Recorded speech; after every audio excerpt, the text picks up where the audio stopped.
Bonjour.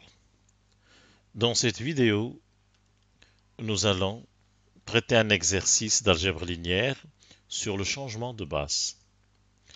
Nous considérons une fonction f ou une application linéaire f de R4 dans R3 ayant pour matrice relativement aux bases canoniques de R4 et R3, B la base de R4, C égale IJK la base de R3 canonique, ayant pour matrice la matrice A suivante, une matrice à 3 lignes et 4 colonnes. Ensuite, on suppose ou on considère deux nouvelles bases, B', nouvelle base de R4, donnée par ces relations-là, I' égale, J' égale, K', L', et C' ayant pour vecteur I', J', K'. La question est, donner la matrice A' de F relativement aux nouvelles bases B' et C'. Alors, rappelons la relation qui existe entre la matrice de F dans les anciennes bases et la matrice de F dans les nouvelles bases. F représente ici une application linéaire de R4 dans R3. Ça, c'est F. Disons qu'un vecteur U, elle associe le vecteur V égale F de U. R4 est muni de la base B et R3 est muni de la base C. Dans ces conditions, la matrice de F est la matrice A. Maintenant, nous allons munir R4 d'une nouvelle base B' et C3 d'une nouvelle base C'. Nous avons toujours la même application linéaire qui va de R4 dans R3. Seules les bases ont changé. Elle associe toujours au vecteur U le vecteur V égale F de U, c'est toujours la même application, sauf que cette fois-ci, puisque les bases ont changé, sa matrice est A'. Alors pour trouver la relation qui existe entre A' et A, nous allons considérer le schéma suivant.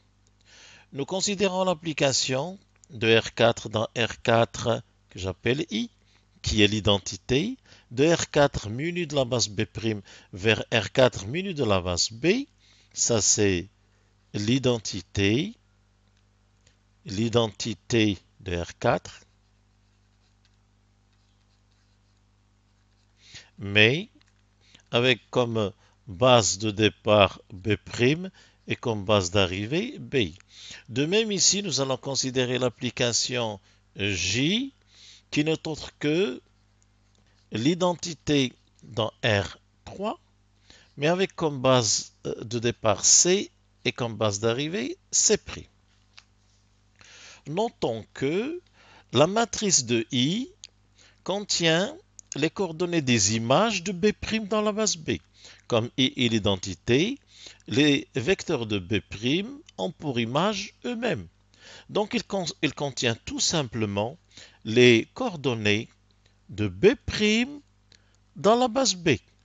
C'est ce qu'on appelle la matrice de passage P de B vers B'.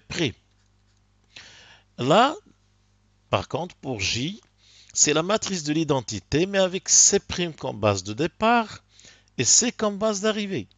Sa matrice est formée des images de C' par cette identité, c'est-à-dire les vecteurs de C' dans la base C. Donc, ce sont les coordonnées. Alors, bien sûr, ici on part de C, donc ce sont les coordonnées de C, de départ, puisqu'on va dans ce sens, dans C'. Et ça, c'est la matrice de passage de C' à C. Un petit peu le contraire de ce qui est là. On remarque d'ailleurs que la matrice de passage de C' à C et la matrice de passage de C à C' sont inverses l'une de l'autre.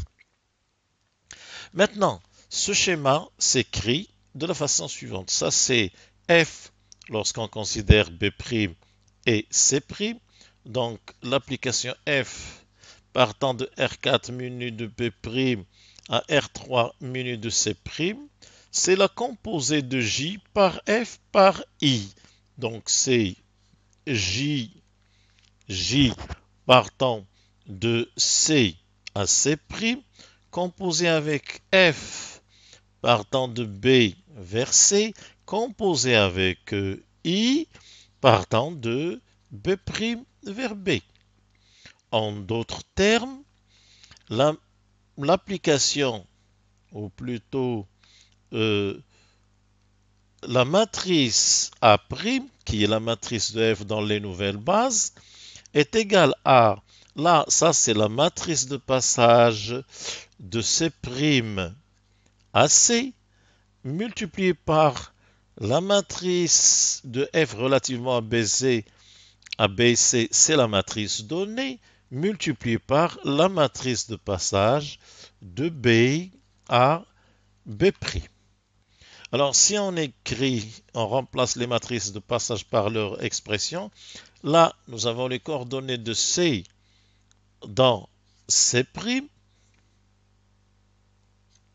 multiplié par A, et la matrice qui contient les coordonnées de B' dans la base B. Commençons par cette dernière, la matrice de passage de B à B', qui contient les coordonnées de B', nouvelle base dans l'ancienne, s'obtient immédiatement d'après l'énoncé, puisqu'il faut chercher les coordonnées dans la base B, I, J, K, L, des vecteurs de B', I', J', K', K' majuscule, et L'. I' égale I, ça nous donne ceci. J' égale J d'après l'énoncé 0, 1, 0, 0. Pour ce qui est de K', nous avons K' c'est 4I plus J moins 3L, donc 0K, moins 3. L' égale moins 7I, donc nous avons moins 7. Il n'y a pas de J, plus K, plus 5L. Reste maintenant à trouver la matrice de passage de C' à C. Cette matrice contient les coordonnées de la base C dans la base C'. Ce n'est pas ce que nous avons dans l'exercice. Ici, nous avons les coordonnées des vecteurs de C' dans la base C.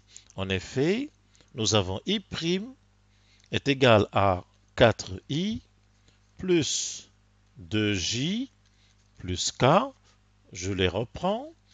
J' égale 5I plus J moins K, et K' égale K. Là, nous avons l'expression de C' dans C. Or, il nous faut les coordonnées de C dans C'.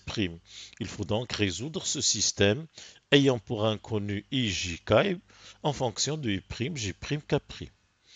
Déjà, nous avons K égale K'. Donc, nous avons l'expression de K dans la base C'. Reste à trouver I et J. À partir de ces deux relations, nous pouvons tirer de la première 4I plus 2J égale I' moins K, mais K c'est K', donc moins K'. De la deuxième, on tire 5I plus J égale J' plus K'. Alors, nous allons calculer I en éliminant J. Pour cela, on va multiplier la deuxième équation par 2. 10I plus 2J égale 2J' plus 2K'. Et en faisant donc cette équation moins celle-là, le J disparaît. Il reste 6I égale 2J' plus 2K' moins I' plus K'. Donc ça fait moins I' plus 2J' en ordonnant plus 3K'. Ou encore I égale moins 1 sixième I' plus 1 tiers J' plus 1 demi, après simplification bien sûr, K'. Ceci nous donne le deuxième vecteur I ou le premier vecteur I de la base C en fonction de la base C'. Reste à déterminer J. Le vecteur J, on peut le tirer de cette équation-là. J est donc égal à J' plus K', moins 5i, i qu'on remplace par, moins 1 sixième I', plus 1 tiers J', plus 1 demi K'. Ce qui nous donne enfin J égale, après calcul, 5 sixièmes I', moins 2 tiers J', moins 3 demi K'. Et donc nous avons le dernier terme de la base C en fonction de la base C'. Finalement, la matrice de passage de C' à C, qui contient les coordonnées de C relativement à C', est donnée par, en lisant seulement les coordonnées dans les résultats qu'on a trouvés, moins 1 sixième, 1 tiers, 1 demi, 5 sixièmes, moins 2 tiers, moins 3 demi, et 0, 0, 1, coordonnées de K dans la base C'. Donc nous sommes maintenant en mesure de calculer la matrice A', qui est égale à cette matrice, multipliée par A, multipliée par la matrice de passage de B à B', qui contient les coordonnées de B' dans la base B. Nous avons les trois matrices, il suffit maintenant de faire le calcul, et donc nous avons les résultats suivants. En multipliant la matrice CC' par A, on trouve le résultat suivant. Les calculs ont été faits à l'avance pour gagner du temps. 1, 0, 0, 0, 1, 0, 1 tiers, moins 5 tiers, 0, 4 tiers, 1 tiers et 0. Ensuite, ce résultat-là, multiplier ce résultat, c'est-à-dire si on le multiplie par B', ou la matrice de passage de B à B', on trouve finalement la matrice cherchée 1, 0, 0, 0, 1, 0, avec ici deux colonnes nulles. Cette matrice-là représente la matrice de F relativement aux nouvelles bases.